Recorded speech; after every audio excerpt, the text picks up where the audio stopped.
You there! Have you grown weary of fighting the medieval hordes? Are you looking for a new frontier to challenge you? Well, you came to the right place, because in this video I'll be teaching you how to play Zombicide Invader. Now, we'll start off with the components, then move on to setup, and then finally the rules of the game.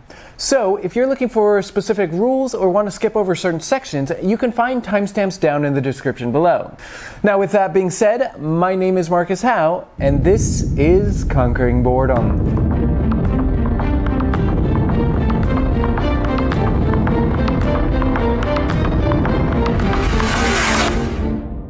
For those of you who are returning, welcome back, and for those of you who don't know, our goal here on this channel is to bring people together through games. So, if you're looking for how to play certain games, or for a second opinion on a game before you pick it up, consider subscribing by hitting the little icon down in the bottom right corner. Because we're constantly releasing our how-to-plays as well as our reviews for you. Now, Zombicide Invader is a cooperative game where you'll be taking on the roles of scientists and space marines in order to complete different objectives and fight the untold horrors of the Xenos. First, we'll take a look at all of the components so you know what everything is. First off, we have 9 double-sided map tiles, 6 survivor miniatures with their matching cards, 64 Xeno miniatures, 2 machine miniatures, 48 trackers, 6 survivor colored bases, 6 survivor dashboards, 6 dice, 65 tokens. You've got doors, you've got the exit and the first player tracker, you've got the machine activation tokens, you have a lot of noise tokens, you have various objective markers, you've got the skill camouflage token, you have several Xeno spawn tokens, and finally, you have the mold tokens, which are double-sided. You have 71 equipment cards, and finally 54 Xeno cards. Before you begin, you'll want to pick a mission from the back pages of the rulebook. Once you have picked a mission, set up the game board according to the diagram given in the mission description. Place the objectives, spawn zones, and any other tokens and figures indicated by the mission. Select 6 survivors and distribute them to the players as you see fit. Players then take 1 dashboard, 1 colored base, and 5 matching colored trackers for each survivor. Place the survivor card in the center space of the dashboard. Set aside the 6 gray-backed equipment cards. Set aside the 6 oxygen tank cards. Set aside the red-backed prototype equipment cards. Finally, set aside the Peacekeeper Bot and Falchion Sentry gun reference cards. Next, distribute the 6 starting equipment cards as you see fit. Just make sure each survivor gets at least 1 card. Shuffle the Xeno cards into a pile and place it face down near the game board. Repeat the process for the equipment deck. Place the survivors in the starting zone according to the mission that you chose. Place a tracker in the armor slot indicated by the survivor. Also, place a tracker in the first skill slot of the survivor board, and then place 3 trackers in the empty slots at the top of the dashboard. Finally, set your experience tracker to 0. Decide who's going to be your first player and give them the first player token. You are now ready to play the game. Now, the game round is broken up into 3 different phases. The player's phase, the Xenos phase, and then the end phase. The game will be lost if one of these conditions are met. One of the starting survivors are eliminated, the mission objectives can no longer be accomplished, or 2 different spawn zones are linked by an uninterrupted chain of mold zones. On the other hand, the game will be won immediately if all of the mission objectives are completed. Now let's take a look at the basics. If anything refers to an actor, it refers to either a survivor, a Xeno, or an activated machine. A zone is a delineated space on the board. A zone indoor can either be a corridor or a room. Outdoors, it refers to an area between 2 linear markings, or a linear marking and the edge of the board. Now, line of sight determines whether 2 actors can see each other. Actors trace line of sight parallel to the edges of the board. This means that actors cannot see diagonally. In corridors and exterior zones, line of sight is traced in as many spaces until it reaches either a wall or the edge of the board. Inside of a room, an actor sees into all zones that share an opening with the zone they currently occupy. If there's an opening, then the walls do not block line of sight. However, an actor's line of sight is limited to one room and nothing beyond that. If a survivor is looking out into a corridor or from a corridor room into a room, then the line of sight can go through any number of corridor zones in a straight line, but only one zone into the room. Just remember that exterior zones and indoor building zones are connected by an airlock, which blocks line of sight. Actors cannot move diagonally. However, they can move from one zone to the next as long as the first zone shares an edge with the destination zone. In order to move into or out of a room, the two zones must share an opening. Movement from an interior zone to an exterior zone is made through an airlock, which we will cover later. Now let's take a look at the equipment cards. Now weapons fall into two different categories, ranged weapons and melee weapons, and they are indicated by the icon in the lower left corner.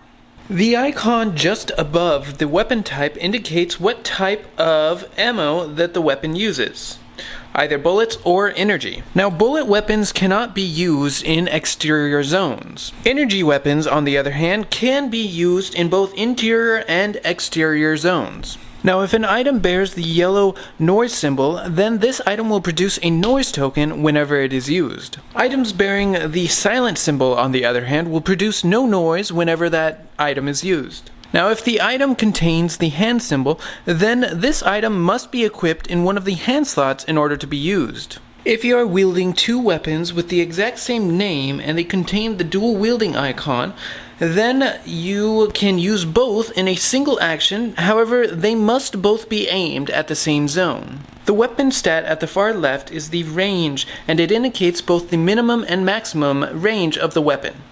0 indicates that the weapon can only reach the zone that the survivor is in. The second stat is the number of dice that you roll whenever you use this weapon. The third stat is the accuracy of the weapon. Each die which equals or exceeds the value is a successful hit. Everything else is a failure.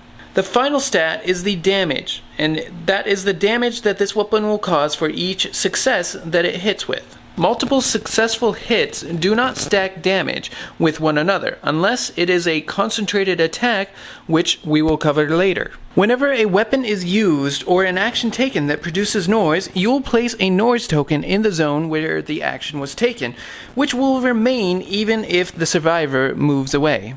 Now noise tokens will be removed during the end phase. Just keep in mind that each survivor also counts as an additional noise token. Whenever Xenos are defeated, the survivor will earn experience points and increase the tracker at the bottom of the board. There are 4 danger levels: blue, yellow, orange, and red. And when a survivor crosses into a new danger level, they acquire a new permanent skill. When a survivor crosses into the yellow danger level, they will gain their 4th action. At the orange and red level, the survivor will choose one of the skills to permanently gain for the remainder of the game. When a skill is acquired, take one of the trackers at the top of the dashboard and place it in the skill slot. There are downsides to gaining levels, however. Whenever a Xeno card is drawn, you'll spawn Xenos according to what danger level their highest ranking survivor is at. Now let's take a look at inventories. Each survivor can carry a total of 9 equipment cards on their dashboards. 2 hand slots, 2 body slots, and 5 backpack slots. Hand and body slots can only be equipped with items carrying the symbol, either a hand or a body, for their respective slots. Any item can be carried inside of the backpack. Let's take a look at the alien hordes. There are 4 different types of Xenos: workers, tanks, hunters, and then finally the deadly spoiler Abomination.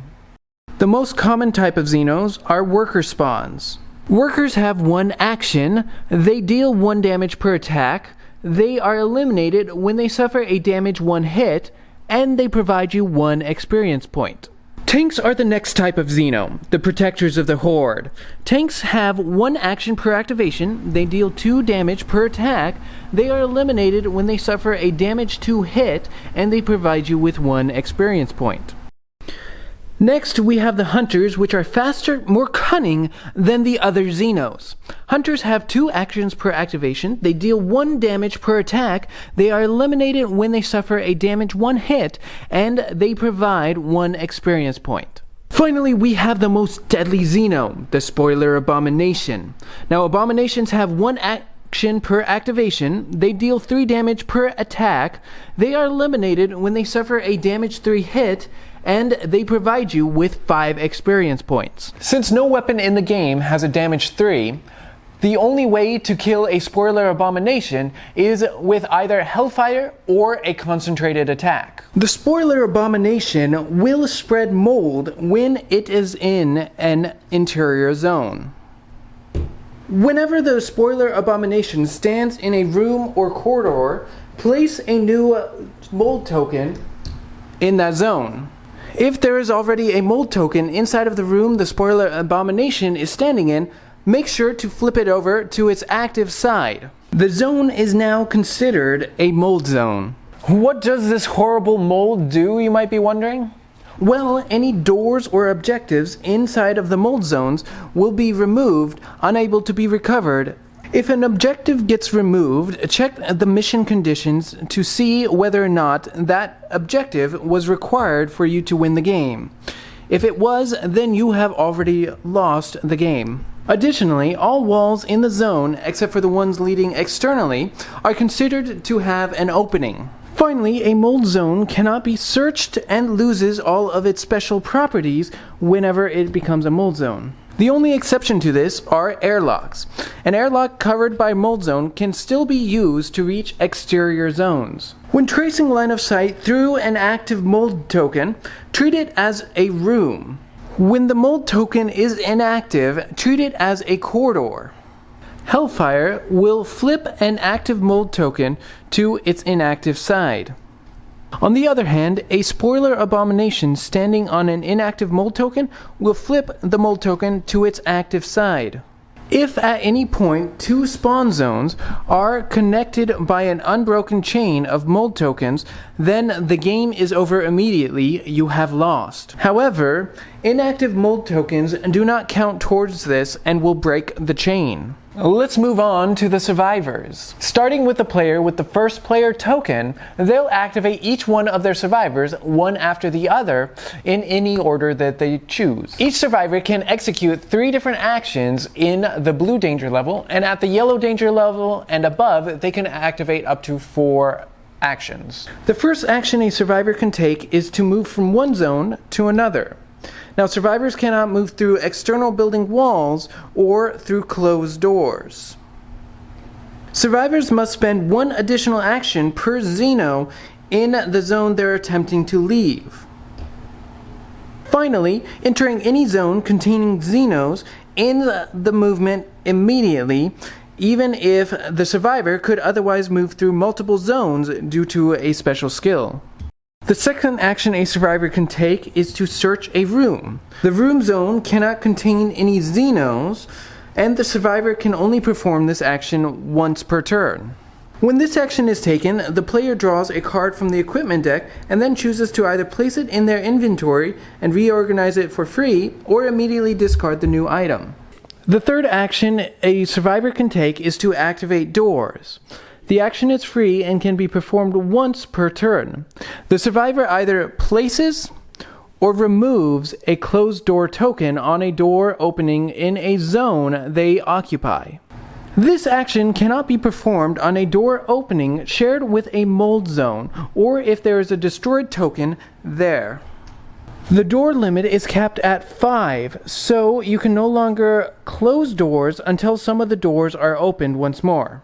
The fourth action a survivor can take is to reorganize or trade. The survivor can reorganize the cards in their inventory any way the player wishes.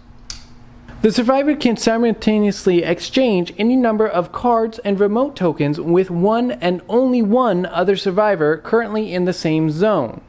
This other survivor can reorganize their inventory for free. Now, the trade doesn't have to be equal, it can even be all for nothing as long as both parties agree. The fifth action a survivor can take is a combat action. The sixth action that a survivor can take is to take or activate an objective. The seventh action that a survivor can take is to make some noise. Simply place a noise token in the zone which they made the noise. The final action a survivor can take is to do nothing.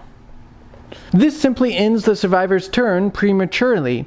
Any remaining actions are lost. Now, Zombicide Invader features two deadly machines, either the Falchion Sentry turret or the Peacekeeper Bot. Their reference cards list their abilities, equipments, and skills.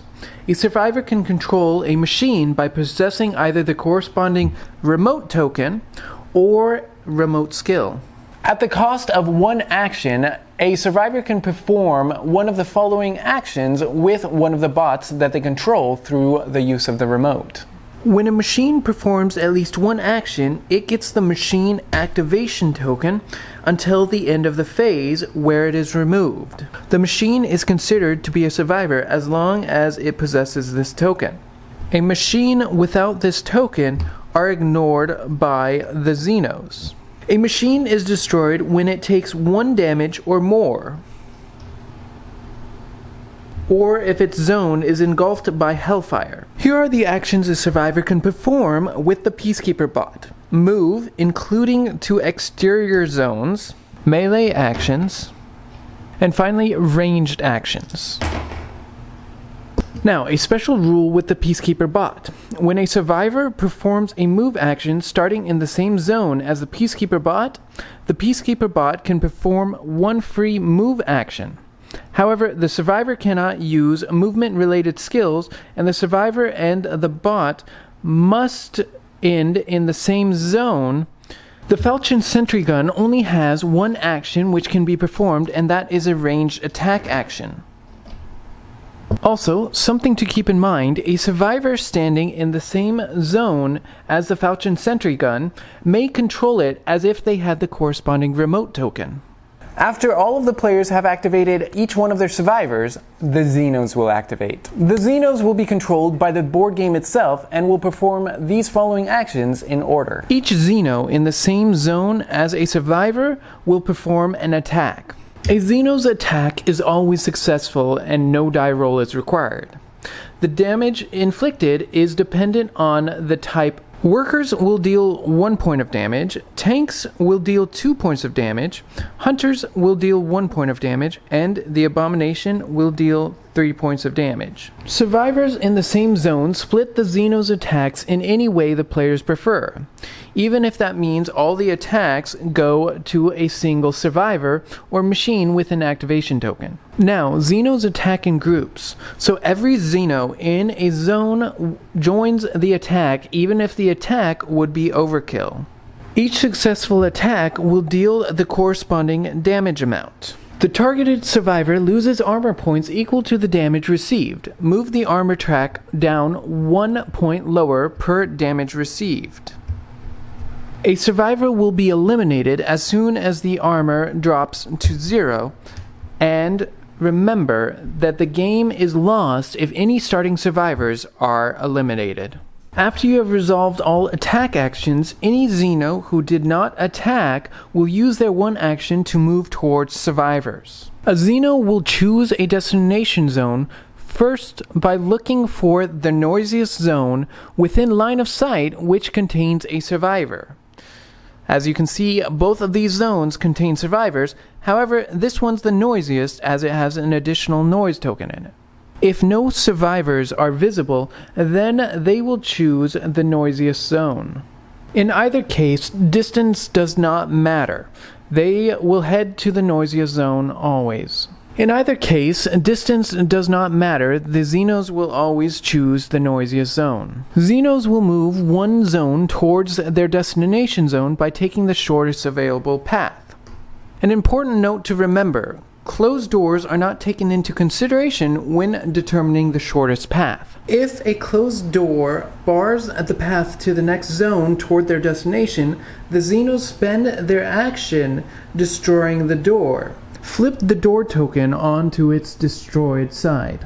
A destroyed door cannot be closed again. Finally, if a mold token is ever spawned in a zone adjacent to a destroyed door, the destroyed door is removed. If there is more than one route of the same length to the target destination, the groups split into equal numbers and follow all possible routes. They also split up if different target zones contain the same number of noise tokens. Uneven Xeno groups are split in the same way. Decide which splitting group gets the extra Xeno and which direction the uneven split goes. In the case of a single Xeno being offered multiple routes, the players decide which way it goes. Hunters have 2 actions per activation. After all Xenos, including Hunters, have gone through the activation steps and resolved their first action, Hunters go through the activation step again and either attack, or if a survivor is not in their zone and there's no one for them to attack, they will move again. After all Xenos have taken their actions, you'll move on to the spawn phase. Now the missions map shows where the Xenos appear at the end of the Xeno phase. These are the spawn zones. Select a spawn zone and draw the top Xeno card. Read the Xenotype and the line that corresponds to the danger level of the most experienced player. Place the indicated amount of the corresponding Xenotype in the spawn zone. Now repeat the step for every spawn zone. Some missions use both the green and purple spawn zones. Now, generally at the start of the game, these spawn zones are not activated. You'll have to read through the mission description to figure out the special rules for these spawn zones. Always begin with the same spawn zone, you get to choose, and then continue clockwise. Now, when the Xeno deck runs out, simply take the discard pile, shuffle it up to make a new draw deck. When you reveal an extra activation card, no Xenos appear in the designated zone. Instead, all Xenos of the indicated type get an extra activation. Spoiler Abomination Xeno cards act both to spawn spoiler abominations and to provide extra activations to all abominations you may have on the board. Perform the following effects in order. First, all abominations on the board immediately perform an extra activation. Second, place a spoiler abomination on the spawn zone if you have any left. If not, ignore the step. Upon drawing a mold Xeno card, set the indicated amount of the corresponding Xenotype in every active mold zone. If there are not enough miniatures to fill all active mold zones, place any remaining Xenos in any active mold zone which didn't receive some yet. Then perform the following effects in order. All abominations on the board immediately perform 1 extra activation. Second, place a spoiler abomination, if you have any, in one of the active mold zones which didn't receive enough Xenos of the indicated type. In this instance, running out of spoiler abomination miniatures does not create an extra activation. When spawning Xenos, you may run out of an indicated type or not have enough when spawning. In this case, the remaining Xeno miniatures are placed and then you'll perform the following actions in this order. All abominations on the board immediately perform 1 extra activation. Second, place a spoiler abomination on the spawn zone if you have any. If you don't, ignore the step. Let's take a look at how combat works in Zombicide Invader. When a survivor performs a melee, ranged, or machine action to attack Xenos, roll as many dice as the dice number of the weapons or machine being used. If the survivor has 2 identical weapons with the dual wield icon, then they can use both weapons at the same time at the cost of a single action. Both weapons must be aimed at the same zone. Each die result, which equals or exceeds the accuracy value of the weapon, inflicts a successful hit. Each hit inflicts the amount of damage specified by the damage value of the weapon to a single target. If the target gets eliminated, extra hits are lost. Workers and hunters are eliminated with a damage 1 hit. Tanks are eliminated with a damage 2 or more hit. Damage 1 has no effect on them, no matter the amount of times the survivor hits them, except for a concentrated attack. Spoiler Abominations are eliminated with a damage 3 or more hit. Since no weapon in the game has a damage 3, the only way to kill a Spoiler Abomination is with either Hellfire or a concentrated attack. Each die that rolls equal or exceeds the accuracy value of the weapon is a successful hit. The player divides their hits as they wish among the possible targets in the zone. Missed melee strikes cannot cause friendly fire. A survivor holding a ranged weapon in their hand can shoot at a zone within the weapon's range and line of sight. The range of a weapon, indicated by the range value on the card, is the number of zones it can shoot across. The first of the two values shows the minimum range. The weapon may not shoot at zones closer than the minimum range. In some cases, it may be 0, meaning the survivor can shoot at targets in the zone they currently occupy. The second value shows the maximum range of the weapon. The weapon cannot fire at zones beyond the maximum range. Ignore any actors in the zone between the shooter and the target zone. Survivors may shoot through occupied zones without any danger to their fellow survivors or Xenos. Also, a survivor can shoot at another zone even while there are still Xenos in their own zone. When using a ranged weapon, even at range 0, the shooting survivor does not choose the targets hit by successful rolls. Hits are assigned to actors in the targeted zone according to the targeting priority. The hits are assigned to targets of the lowest priority until they have all been eliminated, then to targets of the next priority level until they have all been eliminated, and so on. The hits are assigned to targets of the lowest priority until they have all been eliminated, then to targets of the next priority level until they have all been eliminated, and so on. If several targets share the same targeting priority order, players choose the target's hit among them. Remember, targeting priority doesn't apply to melee actions. The targeting priority is broken down like this. First, tanks or abominations the shooter chooses will take the hits first. Then it will be the workers, and then finally the hunters in back. Ranged or machine actions aimed at a zone where a teammate is stuck, in that case, misses on an attack roll automatically hit survivors standing in the target zone. Assign these friendly fire hits in any way you want and apply the damage normally. Remember, friendly fire doesn't apply to melee actions. A survivor performing a melee or ranged action, either by themselves or using a machine, may concentrate their attack towards a single target to increase their chance of overcoming its defenses and eliminating it. To perform a concentrated attack, designate a single specific target among those the attack may hit before rolling dice. Multiply the damage value by the amount of hits obtained. So in this case, 2 successful hits times damage times 1 equals 2 damage, enough to kill the tank. Only the designated target may be hit by successful rolls. Leftover damage is lost. A ranged concentrated attack still follows the targeting priority rules. Misses, on the other hand, are dealt among fellow survivors as friendly fire. Simply apply the weapon's base damage value to the friendly survivors. Do not multiply this damage. Flamethrowers require the expenditure of canister cards to be used. Discard an attached canister card to perform a ranged action with a flamethrower equipped in hand. Now, flamethrowers cannot be used to fire from or to exterior zones. A Hellfire is created in the targeted zone. All actors and machines are eliminated, and the survivor earns all relative experience points. Remove any objective tokens, and any active mold token in the zone is flipped to its inactive side. Hellfire produces no noise. Now in Zombicide Invader, there are 3 special rooms which give your soldiers equipment or allow them to move into exterior zones.